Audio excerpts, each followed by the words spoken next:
Hi, everybody. I'm MJ Acosta Ruiz, and this is Becoming Undefined.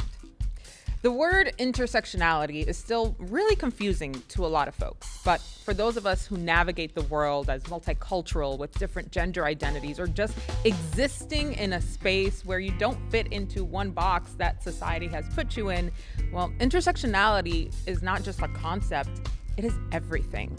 Today, I'm joined by my dear friend, R.K. Russell. He is a published author, an advocate, a former NFL player, and a proud member of the LGBTQ+ community. R.K. was the first active player to come out as bisexual. So our theme for today is taking up space and speaking your truth, even if it's terrifying. We'll be right back with R.K. Russell.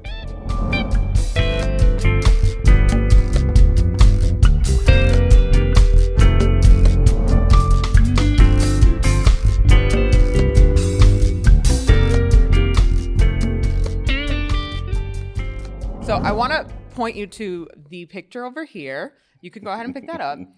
And I want you to think back on that night. So this was us at Drag Race in Vegas in the middle of Super Bowl week. So we had like a whole couples night.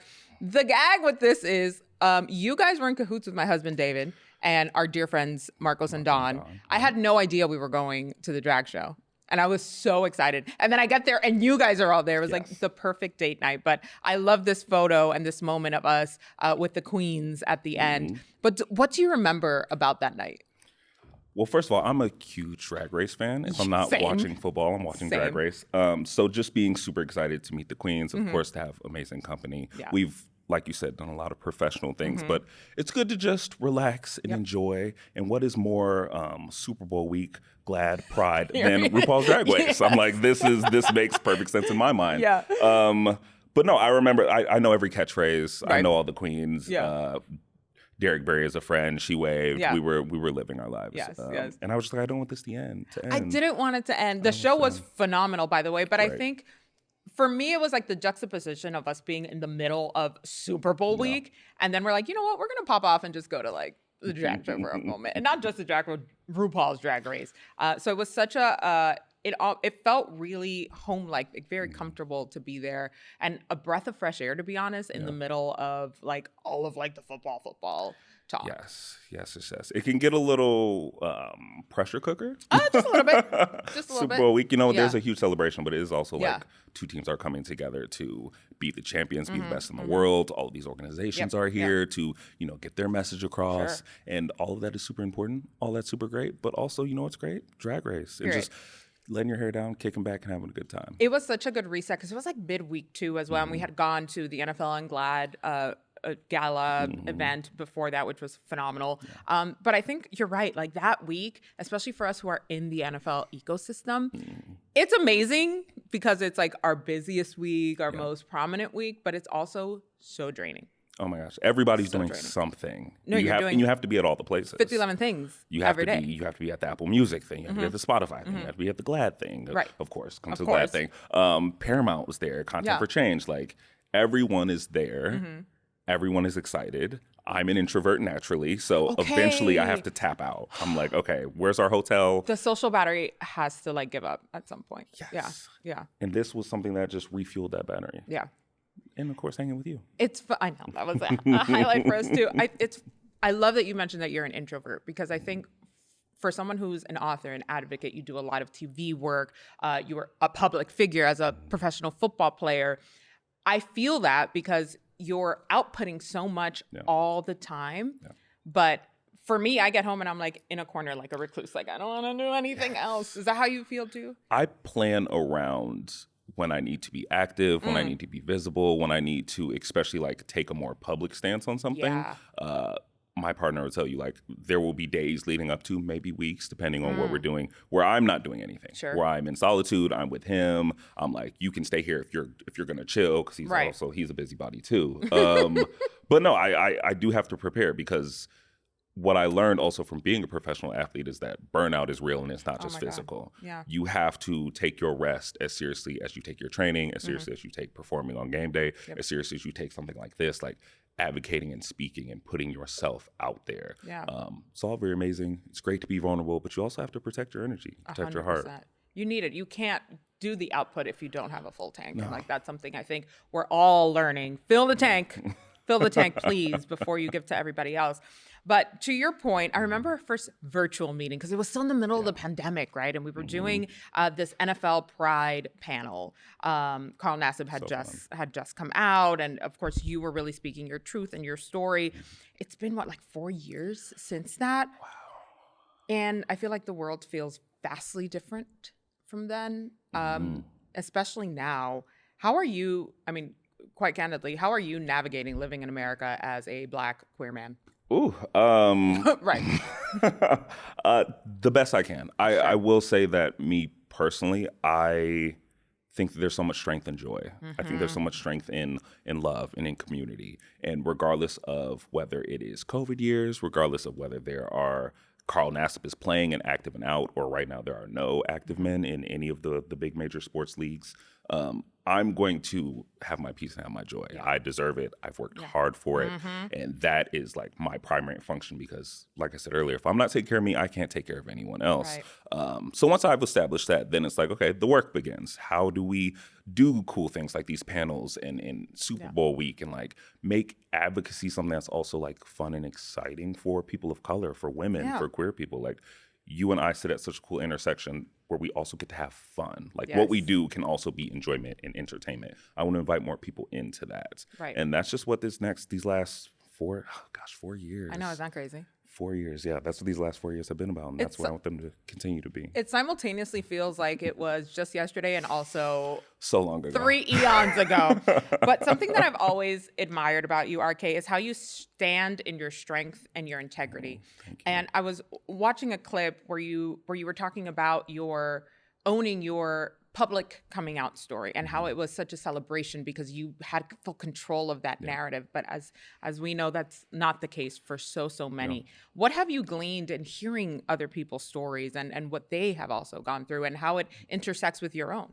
Yeah, I think there's so much power in telling your own story. If you have the opportunity, regardless of your platform, to tell your own story, I very much urge you to do that, because once you give away kind of that ownership and that right, it'll become something else. Like my coming out, regardless of the historical significance and the impact, at the very base and heart of it, it was about me loving all of myself, being proud enough to share that with other people and letting the world in. You know, you're coming out, but you're also like letting people into your life and your existence and your soul. So my coming out experience, still top 5 in my life, up there with being drafted, up there with writing my book, up there with all these huge things. And when I talk with other people, specifically athletes, specifically boys and men of color, there are so many barriers to getting to that place. Sure. Sports for me was a huge part because historically in male sports, we haven't had that many out athletes. The out athletes that we have had have come out after retirement, have maybe come out before and not been able to stay around at the professional level. Sports culture for young people can be very toxic, can be very misogynistic, can be all of these things if you're not really intent on creating positive environment for young boys and young men and people in general. Yeah. And, you know, being a person of color, being a person of faith, being all of these things, there are all these barriers. So when I talk to people, I want to strip all that away and say, what do you need first and foremost? Because this is your life. You're going to be the only person living it, with the repercussions or without them. So what do you need? What does your soul need? And then we'll worry about the finances, worry about the family, we'll worry about all of that. But at the very base of it, what do you need? And 9 times out of 10, it is to love yourself loudly and proudly. Because everything that you build on top of a faulty foundation will crumble. So if the foundation is not strong, what are we doing? We could build a mansion, but if it's cracks on the foundation, it's not worth anything. It's not doing anything. Oh, that's a whole word. It reminded me of something that I got on a call with a group of Black women, and the moderator said, "How is your heart doing today?" And I was like, oh, I don't know. How is it doing today? How much time do you have? Right. But like to your point, like the check-ins, like check in with yourself and see it. And okay, you are always wise. And I feel like you've been, through your book, The Yards Between Us, I learned even so much more about your story and your vulnerability in speaking your truth and telling your story.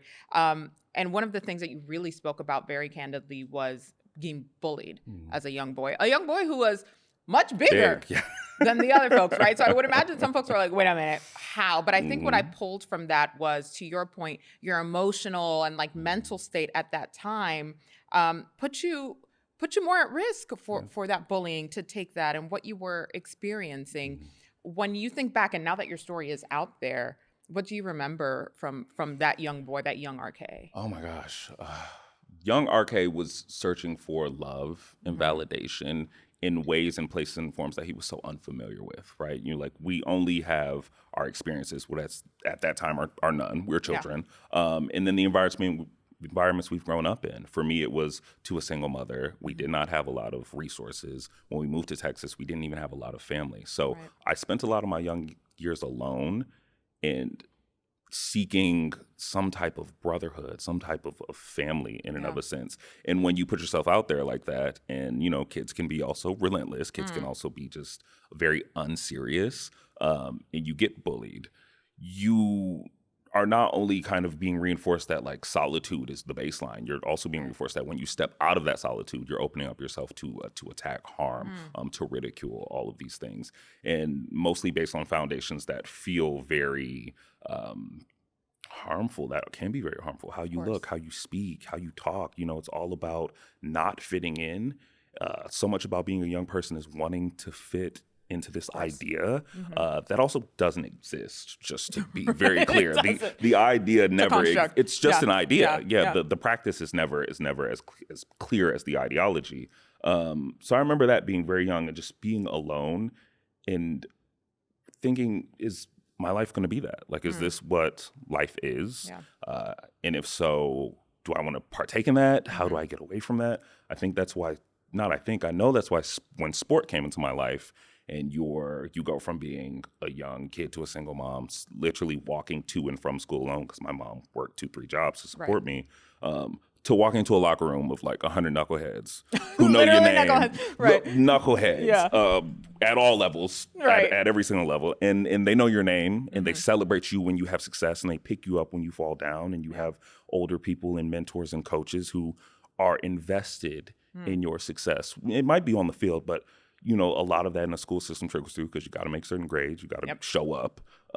People who are really invested in you, that stuff really matters to young people. It matters to all of us.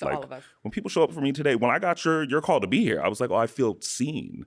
I feel appreciated. I feel validated. I want to reciprocate that to MJ. I'm going to be there, and I'm going to do everything I need to do, even though sometimes this is terrifying. It is scary, because it's it's while you can own your narrative, putting it out to the world is a lot. It's a lot, because then it's out of your control, right? And what we want beyond just like trying to be liked and accepted is control of that, which we don't. Like, that is the last thing that we have control of. One thing that really struck me, and I want to go back to your book for a second, one passage in that, the day that you stood up to your bully and grabbed him literally with one hand, but really in that moment, you spoke about how you visualized yourself when you were fighting back. And there was something that resonated so deeply, because I think sometimes we can find ourselves in a pit of like self-loathing, and we don't even know it. And I can't imagine realizing that, and you're a child, literally. Like that has so many layers to it. It does. And I think when you're young, though you're affected by all of them, you might not be able to recognize all the layers. You might not be able to peel them all back. I think for me in that moment, it was understanding that like I was not happy with me. Therefore, I could not be happy anywhere else. And to physically try to like beat that out of myself, and really, unfortunately, this child, but he started with me. Okay, period. I'm like, self-defense. He found out. It's a jarring thing. Like, it's something I feel in my body to this day. Sure. Yeah. Because it's also something that comes up again and again. This feeling of looking in the mirror and wanting to attack what you see instead of loving it, instead of accepting it and nurturing it. But at the same point, like, I'm a child. I don't know how to do those things yet. I don't have those tools in my tool belt. What I do have is anger. What young boys are used to and is seen as like an acceptable emotion and outlet is anger. In the toolbox, we're given a hammer, and to us, everything looks like a nail. And if you've done any type of repair, anything, a hammer doesn't get you very far far when you're building a home. You want to get that foundation, then you want to build that beautiful home on top of it. You have a hammer, you're not going to get that far. Wanting to attack what we see instead of loving it. Why are we doing, like, the reparenting is so hard. Yes. So hard. And, like, one of the things I always say is, like, our parents did the best they could with what they had. Oh my God. My mom was a child, literally a child. She got pregnant at 19, had me at 20. I think about myself now being 32. And if I would have had a child, I would have a 12-year-old. Absolutely not. What? Or what? I don't know. Can I keep a child alive for 12 years? I don't know. But I definitely barely holding on with the dog. Thank you. I definitely couldn't have done it then. Yeah. So, I mean, my mom, she was a rock star. She did the absolute best that she could. And she had to also parent herself and unlearn things. And, you know, there's the generational trauma that a lot of us fall victim to or have to at least unpack and address. So. Yeah. She did the best she could do. I remember her in that time, like, sitting me down, and she was like, my job is to go to work and provide for you and take care of you. Your job is to go to school and get good grades. And that's it. And we were trying to do those very simple jobs in these very complex worlds with these layered identities, receiving sexism, racism, homophobic, like all these things. Isms. But I'm like, I'm going to go to school and I'm going to get good grades. Yeah. And that's what I tried to do. Oh, my God. Okay, that was a little heavy. Thank you. I do want to celebrate, though, because I think within all of our stories and all of the layers and all of even the tough parts of the journey, to your point, as you said right when we started, the joy that we find in it is huge. So for me, that portion comes in our cafecito conversation. So we'll cheers. So we'll coffee talk, cafecito conversation. And I love that, actually, when we pulled up, you were on the phone with your mom. Yes. You're on the phone with your mom, and it's really obvious that the relationship that you guys have had, especially because she had you so young, has been such a huge part of your development, of who you are today as a man. What can you say about your mom? I mean, my God. I know. I can't say enough of my mom. Yeah.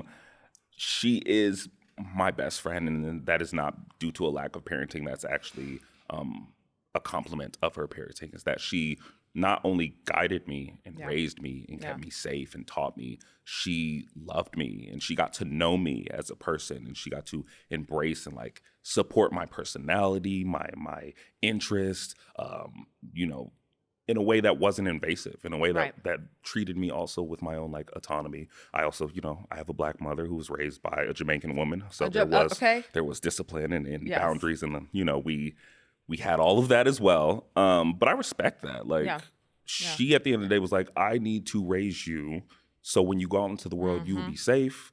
I know the world's going to view you a certain way, and I just want you to come home. That's the baseline. Then we're going to put the happiness, the love, the joy, and all that on top of it. You know, and there were shortcomings there because no one's perfect. And we've talked about those in therapy. Shout out to my therapist. Shout out to the therapist. Always shout out to the therapist. Always shout out to the therapist. But no, my mom, she's an incredible woman. I would be lucky and fortunate to be like half the parent that she was. She did it by herself. You know, we had help in family, but at the end of the day, I was going home with her. Right. I was waking up with her. Right. She put that groundwork in.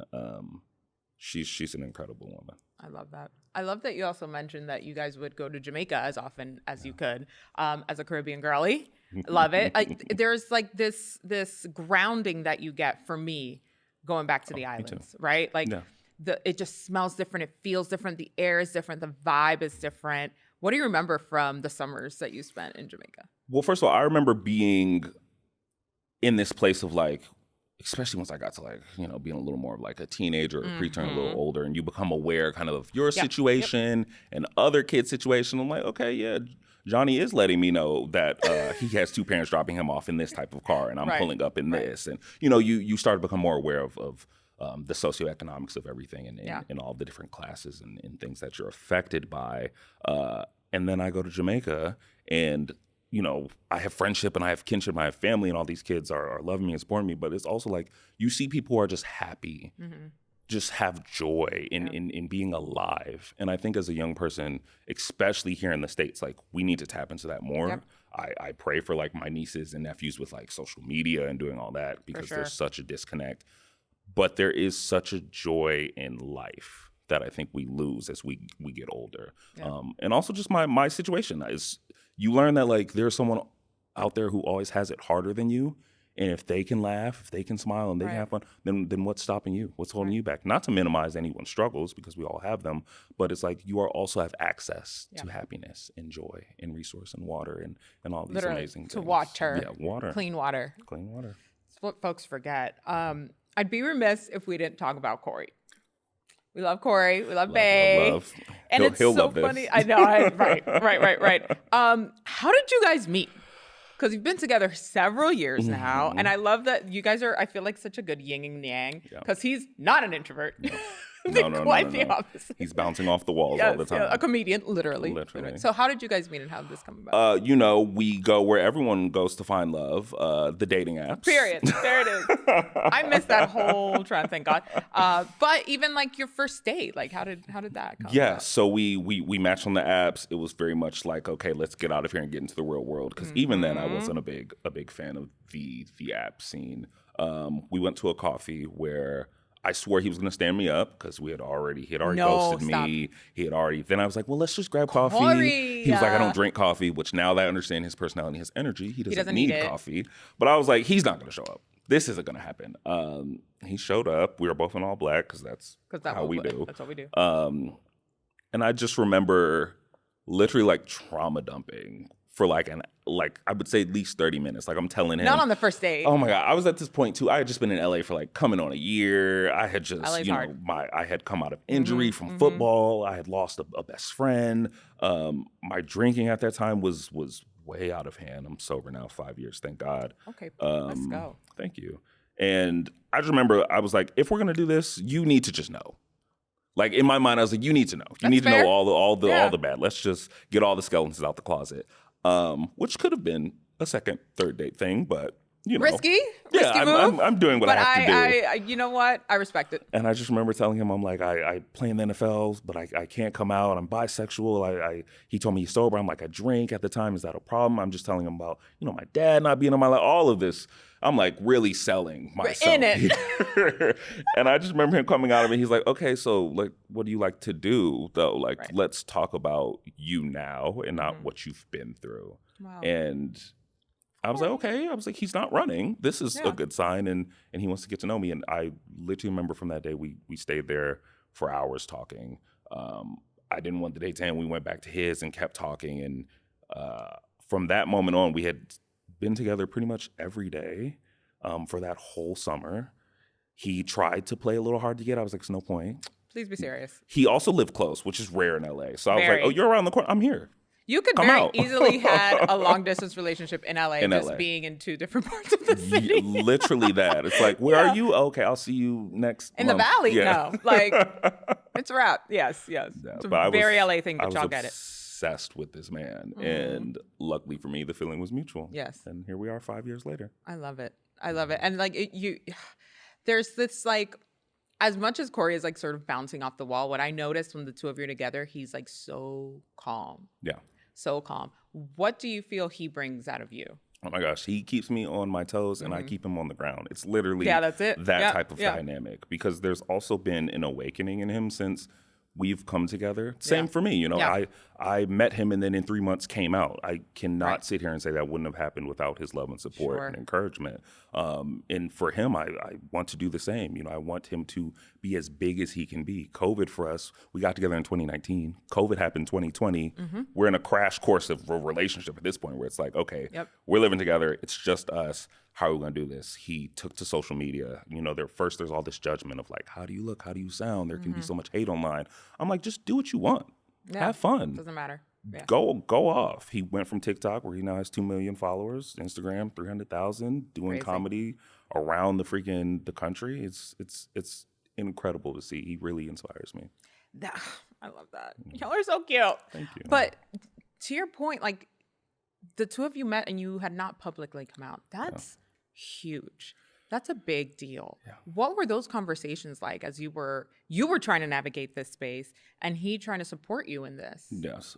Well, I will say, because it does sound very like fairy tale right now, so I'm gonna keep it keep it real. On. Yes. I was also, after trauma dumping, I was like, oh, I do need to put my best foot forward. So I was very much giving him the sensation. I was very much giving him the summer love, but he could see the cracks forming. You know what I mean? Like there's this pull of like, I'm having so much joy and happiness, and I still am not sure if I deserve this. I'm still not comfortable with this.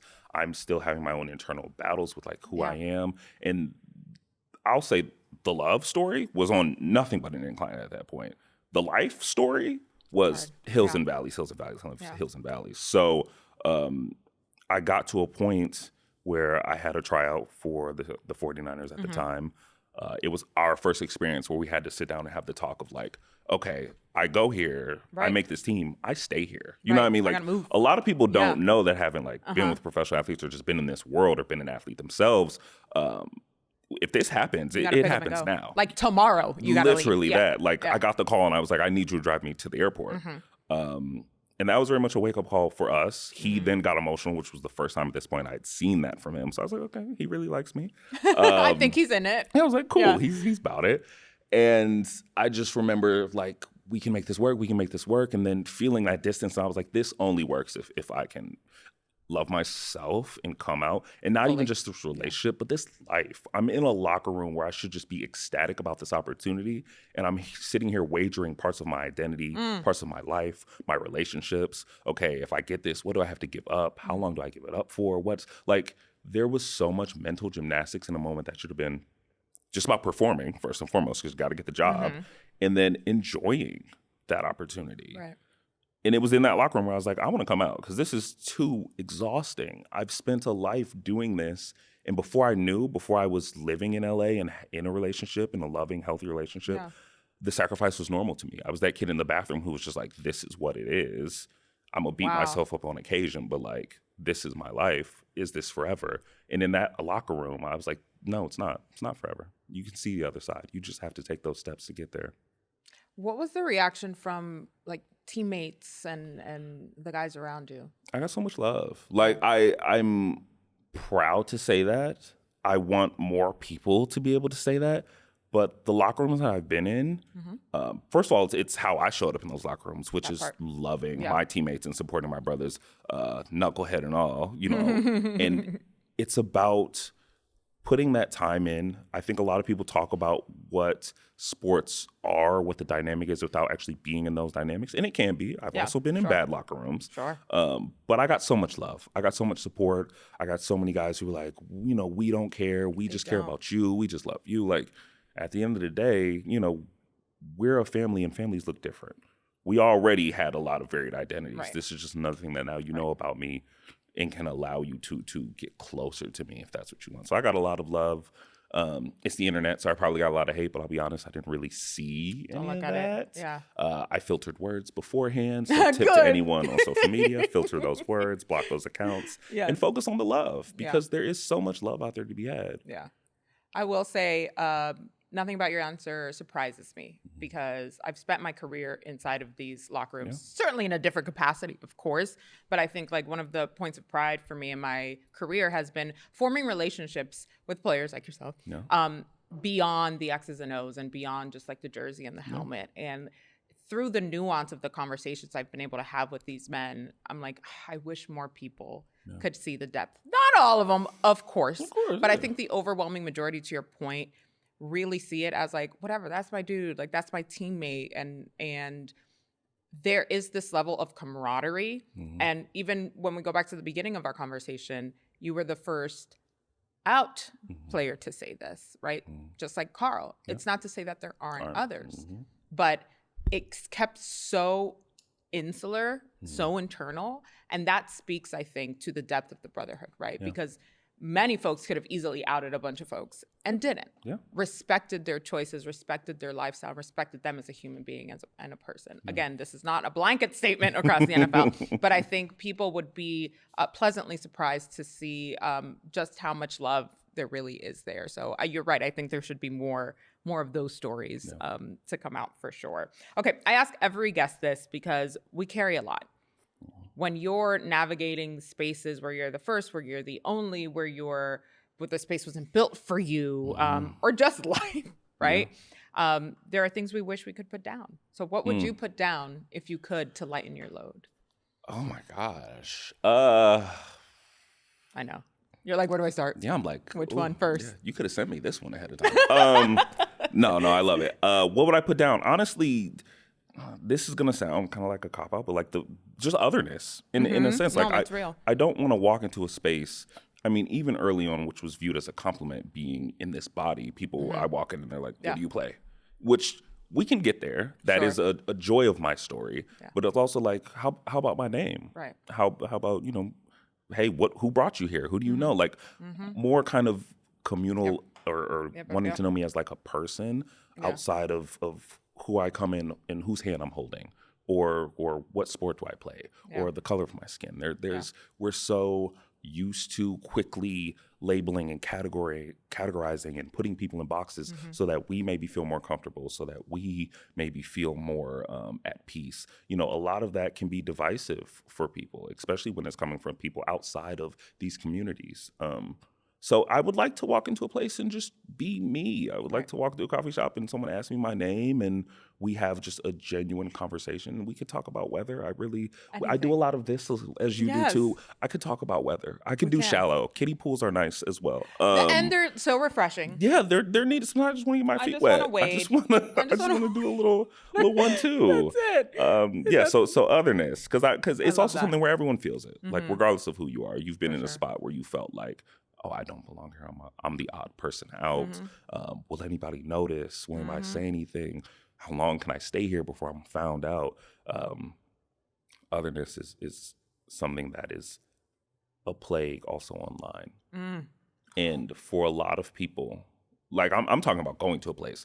A lot of people, they wake up, they flip that phone, boom. They're feeling that. You can put the phone down. Please put it down. That's a note. But it shouldn't be there in the vast majority that it is in the first place. And I see that and I recognize that as well. I love that. What chapter are we in now? And what can we look forward to from RK? I mean, we have author, a show in the works. There's a lot going on. We're booked and busy. First, I need to ask when this comes out.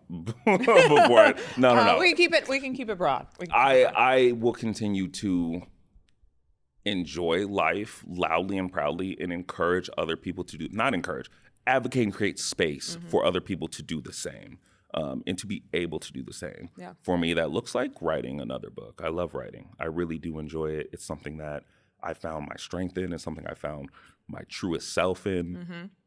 It's allowed me to connect with people that I won't get to meet in this lifetime, but will hopefully meet me through these works of art, through these pages. That's happening. You mentioned the show. Gabrielle Union is executive producing with me. Yeah, casual. I'm writing with some amazing talents. Sony Pictures optioned it. We're super excited about taking this story and making it a comedy, because laughter is medicine. Yeah. Like laughter brings us all together. We can learn more about each other sitting here and laughing than we can arguing any day of the week. I'm excited to continue to do that, to continue to create things for the small screen and the big screen, and to invite people into a life in a world they probably wouldn't have seen otherwise. Yeah. I'm also doing a lot for mental health. I have a men's journal out right now. It does say men's because I encourage men to journal. Yes. I encourage men to come in, and you cannot communicate with other people what's going on with you if you do not know it yourself. You can try, but it'll always fall short because you're like, that's not quite it. Journaling for me was a huge part of my coming out experience. Yeah. It was a huge part of figuring out what's going on in my own mind, body, and soul, so that I can share that with the world in a way that felt real and authentic and true to me. So continue to advocate for men's mental health and to continue to kiki with you. Like, we need to grab a dinner. We need an extended when you're not LA super 3-hour You're busy. You talk about me. Post Super Bowl. You are busy. Every time I look, you are somewhere doing something amazing, being also a trailblazer in and of your own right. I'm so proud of you and excited for you. This is like a whole departure from what you asked me, but this is amazing. Thank you. That's a huge compliment, especially coming from you. You've seen the journey. Yeah. You've seen the journey. And we're still going, like both of us. Like, just getting started. There are so many more things out there for you. We are tired, but we are going. We're tired. We're going to rest but we're going to do We're going to keep going. We're going to rest too. RK, thank you so much. This is beautiful. Thank you. Thanks for having me. I am still taking notes on the conversation with RK. This is the reason why I wanted to start this show, to have a platform where you can walk in, feel safe, feel seen. And RK represents so many layers, so much texture in what I think all of us are trying to navigate. Even if you're not a Black queer man, you can still resonate with the overall themes of what he's trying to navigate through life, what joy he's trying to spread through his message, and how he wants people to feel respected and honored for who they are in their true light. And that message can be terrifying, and it can be received in a really negative way, and it certainly has for RK and for millions of others. But just know that you are loved, that you are seen, that you have community, and that we need you, and that you truly, truly matter. So I hope that if nothing else, what you've gleaned from this conversation and all of the conversations from Becoming Undefined so far is that there is a community for you. There is a space that you should occupy and you should take up, and to tune out the noise. Check in with yourself, check in with your village, and just know that we're rooting for you. This has been Becoming Undefined with MJ Acosta Ruiz. I promise there will be more to come.